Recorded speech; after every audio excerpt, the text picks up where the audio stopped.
Hello everyone, my name is Joshua. This is the 127th video of my video journal series. Today's date is Monday, the 15th of June, 2026. How's everyone been? I've been pretty good, thank you. And obviously no movie review today. I'm leaving that for tomorrow for my review of the second Detective Conan movie. Rest assured, I will write notes tomorrow, and it'll be a lot better than my previous review.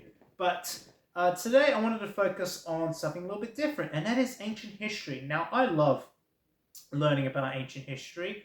I did an ancient history course in high school, and I learned a lot about, ancient Athens, ancient Rome, ancient Egypt, those sort of societies. And outside of school, I learned a little bit about, Babylon and Mesopotamia and the Levant region, all those ancient societies and culture which thrived in those areas.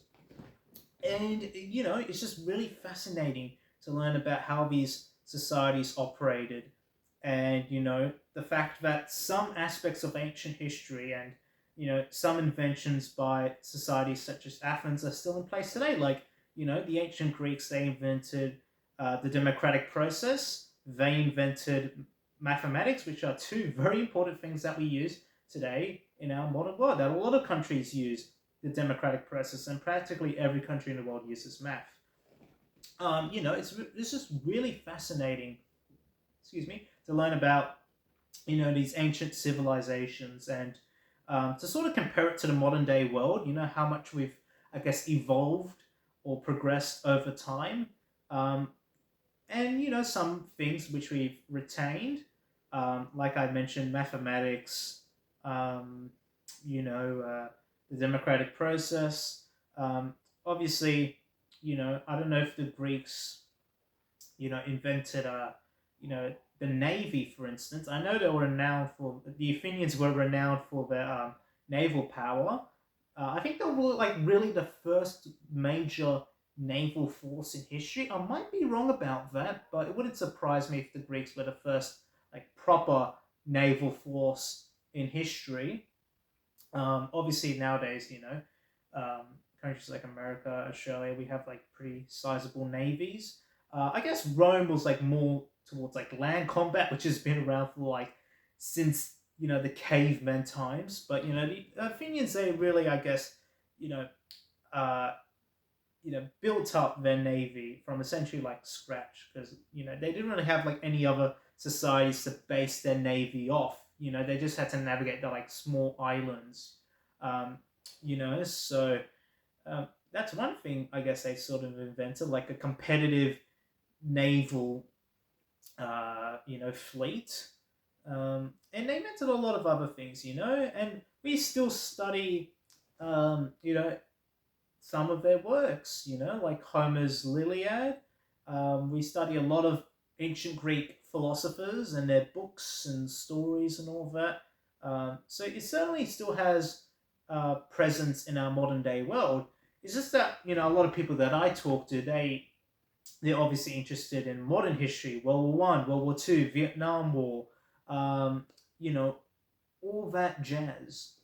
But as much as I do like learning about modern history, my interest is towards ancient history. And really, a lot of people just say, oh, ancient history is like quote unquote made up, which is bogus, because even though we don't have much, excuse me, I'm in very much of a burping mood today. Even though we don't have much evidence about, these ancient societies, we don't have as much, I guess, written physical records or artifacts. It's largely up to our interpretation of ancient history, to reconstruct the past. And certainly by no means does it have less value than modern history. In fact, just the fact that some temples and ancient structures are still around today should show you how valuable they are towards like understanding the past. The Colosseum, the Parthenon, um, the Temple of Bacchus in Lebanon, for instance, which has always been a site that I want to go to. The Temple of Bacchus. I think it's like the most well preserved Roman temple in the world, I believe. Um, you got the pyramids of Giza, you got Abu Simbel, you got all these like ancient sites, which are just incredible. Just to think that they stood for thousands and thousands of years throughout various conflicts and natural weather events. Just the fact that they're still standing today and like they're by and large in pretty good, like really good condition. Um, you know, I know with other Simba they had to like basically dismantle that temple and just like raise it up so that it didn't get like flooded. And that only happened in like the 70s or something. Because they wanted to build like a dam in Egypt, and then they realized, oh yeah, if we build this dam, other Simba will basically be underwater. So they had to like lift it up like brick by brick, which is honestly amazing how they did that. But obviously everyone knows the pyramids. You know, basically the necropolis uh, of the pharaohs, because that's where the pharaohs were buried, and all their treasures and all that. As much as I like to go to the pyramids, there's certainly a lot of other ancient sites in Egypt that are like on my list as well. In fact, the pyramids will most likely be like around middle of my to do list in Egypt. Obviously, in Egypt, I want to visit Upper Simbel. I want to also visit like the Temple of Luxor and all these other ancient sites. I know the pyramids are like the most famous, but to be fair, you can't even go inside of the pyramids. You can just only see on the outside, which is kind of lame. Like, obviously, there's safety issues and all that inside, but with Abu Simbel and all that, I'm pretty sure you can go in Abu Simbel. I'm not 100% sure, but it's like a much smaller site. There's certainly temples that you can go to in ancient Egypt where you can legally enter through them through like guided tours and all that, which is just like a lot more cooler than just taking a photo outside. Now I know the pyramids are like very old and they're very tall, and it's amazing how they built that like thousands of years ago. But you can only take an image of it from the outside, which is you can only do what you can only do. Um, but I would certainly like to go to you know, other ancient sites in the I guess old world. Obviously a lot of these ancient sites I want to go to are like countries with a lot of conflict, like Lebanon and Libya, which is very unfortunate because I know Libya has lots and lots of you know amazing ancient sites, but unfortunately these regions are plagued by conflict. um, you know, and the ancient sites in Libya have always really fascinated me. Um, like I can't name any specifics, but I've seen images online. And I'm like, damn, this actually beats like most ancient sites in Rome and Athens and all that because they're like really intact and they're very large and it's not something you see every day because when you think I guess the ancient world you just think of Rome, Athens, you just think of Egypt, but you don't really think about other countries like Libya, for instance, or even Lebanon. So yeah, even though it's unlikely that I'll ever go to these regions, unfortunately, due to conflict, um, wars that are still happening here in the year 2026. As I like to look at images online, and obviously, these temples in some ways have been affected by ongoing wars. So part of it, I guess, um, part of these structures have been demolished in recent history, and I wouldn't be surprised if decades from now these sites would be like completely gone um, because of ongoing wars and all that, which is very disappointing. We should be like I know yet again wars about destruction and all that, but like destruction of ancient sites, it's just terrible to see as someone who likes ancient history. You just got like you know thousands of years, of history just built up and then just demolished in seconds. It's very important that we conserve history, and Australia doesn't really have, I guess, you know, like these ancient temples and all that. We do have a lot of ancient sites via the Aboriginal and Torres Strait Islander peoples. We do have like old indigenous cave paintings and artwork which is still around today, which are like really old. They're like tens and thousands of years old. But recently, I remember in the news that there was like a mining company which accidentally, quote unquote, accidentally destroyed a bunch of you know indigenous artwork, which was like thousands and thousands of years old. They're literally like paintings of hands from like tens and thousands of years ago, really really old and precious stuff that they just like blew up and destroyed, which is you know that infuriates me. All right, it infuriates me to like a very very great extent to someone who wants to conserve the past. It's like if you blew up the Roman Colosseum, like that would not go well. All right, you know, there'll be plenty of people who will be pissed off. I know that like incident here in Australia made a lot of people angry. But it's just like an incident where I think of where you just destroy an ancient site that has like great significance to a lot of people, and even people who don't live in those countries. People who like to conserve history and learn about the past. Which is why ancient history is important. We should be conserving, ancient sites. Um, and obviously the like another thing I learned about with like ancient history and all that is the issue of like reconstructing certain temples. I know that with I think it was with Rome that I learned about in the last 100 years or so. There's been like a lot of, I guess, restoration works, but um, I know that like a lot of those restoration works were basically adding new things to ancient sites, which isn't like totally bad if it's to I guess benefit the structural integrity of that site. But they reconstructed parts of like temples and houses using inaccurate plans or just like completely making up um, you know like how do I put it, like you know adding features to buildings which weren't really based off, I guess, actual plans or historical records, but rather an artistic interpretation of what these places might have looked like. And, to me, right, an artistic interpretation, it doesn't matter like how, I guess, fancy you make it, won't be,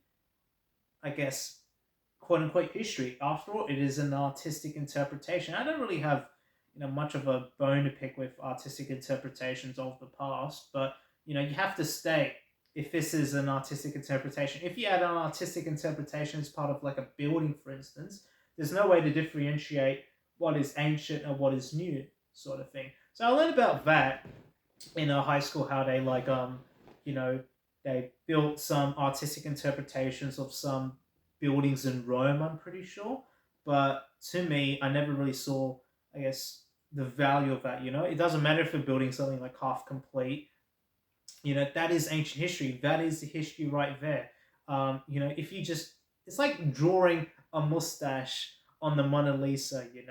I mean, that's like more of like, I guess, an outreach. That's like quote unquote vandalization of history. But I think artistic interpretation of history without stating it is an ancient source, or if you just add, I guess, modern day materials to a building, without like, I guess, any physical proof or evidence that this is what the design might have looked. This is 100% what the design looked like. Is kind of harmful to our perception of history. Certainly we have to keep ancient sites going. We have to add like scaffolding and all that sometimes. We have to sometimes use modern day, I guess, materials to keep these sites up. But if you change all the tiles off of like an ancient floor, for instance, with like an artistic interpretation of what the tile pattern could have looked like, then you know to some extent that is building an artistic interpretation without using physical ancient evidence. That is my main point. So yeah, certainly with history, it's important to conserve the original source, and it's fine to create an artistic interpretation of that ancient source, but nothing should replace that original source, if you know what I mean. We learned a lot about source analysis in ancient and modern history. Um, and it's always important to conserve the original source, um, and to clearly state if something's an artistic interpretation. So, yeah, that's why I think when it comes to, I guess, ancient sites and all that, we should really keep them in very good condition, obviously. Um, but I guess there's that whole issue of, well, what methods do we use to upkeep these historical structures and all that? Do we build, I guess, things without physical evidence, or do we just have to use our, I guess, imagination of what could have been? Was this pillar really there? Is this what the, I guess, mural could have looked like? So there's a lot of, I guess, ethics that play into it. I know I really spent a lot of time, I guess, arguing about how to like restore you know our how to, like, I guess, restore ancient structures and all that. And I'm certainly no expert when it comes to it, but this is the stuff that I'm like interested in reading about. And I guess if I can apply it to just history in general, um, you know, it's really important to learn from history, right? To gain an understanding of what the past looked like in an authentic lens, so we can better understand the modern world today.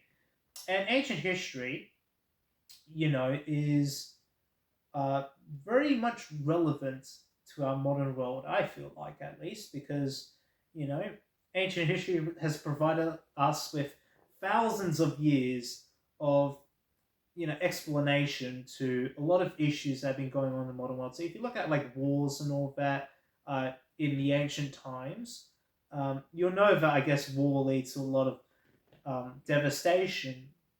The collapse of empires, for instance. You learn that, I guess, oppression via dictators, also leads towards the people revolting, and the collapse of empires as well. And I don't want to be dark, but like, you know, there's certainly a lot we can learn about, from ancient civilizations that we can, use in the modern day world. And same with modern history. People need to know the history, is what I'm saying, even if it's going back all the way to the Egyptians or even the cavemen, for instance. Excuse me. I know. Excuse me. Why do I always have the like instinct to burp at like the most important times? Sorry, but I guess there's not much, I guess, ancient source about the cavemans, because they're very much like a nomadic group of people, and it's like going back to basically when humans were like just coming out of evolving out of fish or whatever. I don't know what the, it depends who you ask how humans came about. We could have evolved from animals. We could have been, just like made out of dust, like poof. Really depends, I guess, who you ask. But um, I guess that's one of the biggest question of science. How did humans come around? What is the meaning of life? And yet again, this is like, I guess, going away from my main point, but bringing it all back together. Ancient history, it's amazing to learn about. All right. I also like to learn a lot about, you know, ancient Egypt. Even though I do know a bit about ancient Egypt, I like to learn more about it. I just learned about like New Kingdom pharaohs, um, and with Rome, Rome's also interesting to learn about. Same with Athens, and yeah, those are like the pretty much the only ancient civilizations that I learned about in high school. You don't really learn about Mesopotamia or the Phoenicians or all these other ancient areas and civilizations. We didn't learn a lot about indigenous history, unfortunately, which I think, obviously, the Australian indigenous people, they didn't keep a lot of written records. They were mostly, I guess, via word of mouth, even though they've had a continuous culture for over 60,000 years. But that's something I'd like to learn about, just learn about more about indigenous history, even though there might not be a lot of ancient physical evidence. Still something I'm like open to learning about. And just really learning about, I guess the Mayans as well. We haven't really taught about the Mayans actually. Um, or at least it's been like a long time since I've learnt about the Mayans and the Incans and all that. But yeah, I'll certainly recommend to check out ancient history if you're interested, just any ancient tribe. And I guess, like, it depends where you live in the world, obviously. Maybe a country that you live in has some ancient sites and all that.